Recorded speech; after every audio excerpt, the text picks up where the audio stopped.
o Jerome Powell acabou jogando ali, né, meio que um balde de água fria, né, nos mais otimistas, e já, na verdade, já se esperava manutenção, né, na reunião da taxa de juros, mas a questão vinha muito na expectativa de quando se iniciaria os cortes da taxa de juros americana.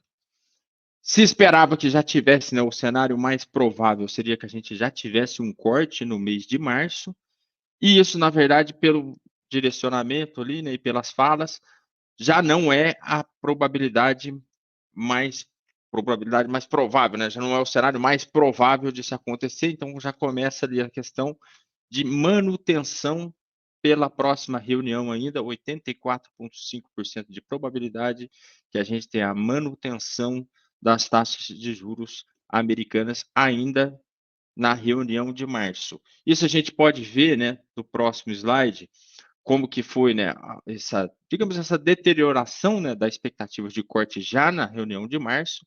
Há um mês atrás, né, já se falava mais de 60% de chance que a gente tivesse o corte na reunião de março, e agora ali, né, abaixo de 15%, por volta de 15% que a gente tem a probabilidade ali de se iniciar o corte em março. O corte mais provável agora começa a ficar para a próxima reunião, a reunião do mês de maio.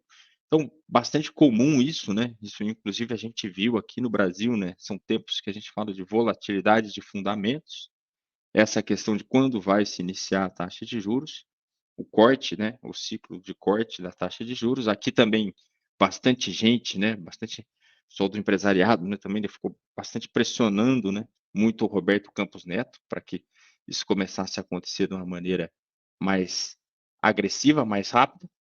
Agora lá também, muito nesse sentimento, né? O Banco Central, lembrando, sempre são muito conservadores nessas mudanças de política, né? Nesses inícios de ciclo, porque não se gosta de dar um cavalinho de pau. Então, muito esperando, mas a questão é, ainda assim, momento muito positivo nessa questão, o cenário mais provável, iniciar, sim, um ciclo de corte, agora realmente postergando um pouco mais ali para maio, os dados econômicos ainda muito fortes na economia americana. No próximo slide a gente consegue ver agora também, né, a matriz de probabilidade. Aconteceu que a gente acabou tendo uma pequena mudança nessa matriz de probabilidade para o final de 2024. Agora o cenário mais provável é que o range da taxa de juros americana fique de 4 a 4,25%, finalizando o ano, o que na semana passada era no cenário de 3,75% a 4%. Então, realmente ali uma redução, né, nessa expectativa que fosse mais acelerado o início desse ciclo de corte de juros que a gente está vendo. Então, passando ali também, né, para o próximo slide, né, a gente começa a ver ali, né, alguns resultados realmente no mercado. Vinha principalmente o gráfico ali na direita, né, como que estão ali os yields, né, dos títulos americanos de 10 anos. A gente vinha realmente de uma queda no começo da semana, após a decisão, né, da super quarta, a gente já teve ali realmente um estresse no cenário da taxa de juros, a taxa de juros aumentando um pouco, e aí praticamente já fechando similar ao que a gente iniciou a semana. Então, basicamente, muito dos desdobramentos ali, né, da reunião de política monetária do Fed, o que impactou bastante o mercado americano, depois a gente vai ver também, são os resultados das empresas. A gente teve resultado das Big Techs, todas elas tiveram ali realmente resultados bem surpreendentes, aquela questão, né? O início do ciclo está demorando um pouco mais para se começar a cortar os juros lá, porque a economia americana segue muito forte, o Never Bet Against America, né? Que já diria o Warren Buffett. Então, é essa questão que está dominando bastante o mercado lá, semana positiva demais no S&P 500.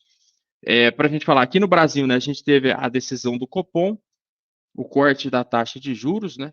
Opa, voltando um slide aí, o corte da taxa de juros de 0,5%, que já era esperado, agora a gente está numa taxa atual de 11,25%. O início dos resultados ali corporativos, né? Também agora começando, a gente já teve aí o resultado de BPAC, resultado bem forte, né? 60,5% superior ao trimestre anterior, então resultado recorde para o banco. BB Seguridade também com 13% de alta sobre o resultado do trimestre anterior, então a gente começa a ver aí principalmente nas empresas do setor financeiro, resultados bem fortes. E o que deu uma movimentada ali também de notícia foi a questão da fusão Arezzo com Soma, né? Isso deu uma movimentada bem interessante ali nos mercados, né, principalmente nas ações dessas duas empresas. Passando ali para o próximo slide, né, coisa que acabei de comentar, né, muito dessa pujança do mercado americano, digamos, as ações da Meta, que é a empresa do Zuckerberg, né, das plataformas Instagram, Facebook, teve o recorde, né, de ganho de market cap em um dia, no dia 2 de fevereiro, foram 205,3 bilhões de dólares de valorização na empresa, mais de 1 trilhão de reais, principalmente ali pós-resultado da empresa, o resultado veio bom, junto com o anúncio de primeira vez que a empresa irá pagar dividendos. Isso fez com que tivéssemos ali um salto, né, das ações da Meta. Na verdade, todas as ações de tecnologia, praticamente as principais, né, Nvidia, AMD, Amazon, Apple, Google, né, todas tiveram realmente uma semana muito forte pós esse cenário aí, né, da super quarta e principalmente dos resultados corporativos. Então, a gente continua bem nessa batida, mercado americano muito forte, economia americana muito forte, dados econômicos ali com dificuldade realmente da gente ver alguma desaceleração naquele cenário do hard landing, soft landing, já começa ali talvez um no landing, né? Então, assim, a economia americana ainda muito forte. Então, são esses os cenários macro, todos aí do que a gente deve ficar atento na semana. Qualquer novidade, a gente vai mantendo vocês aí informados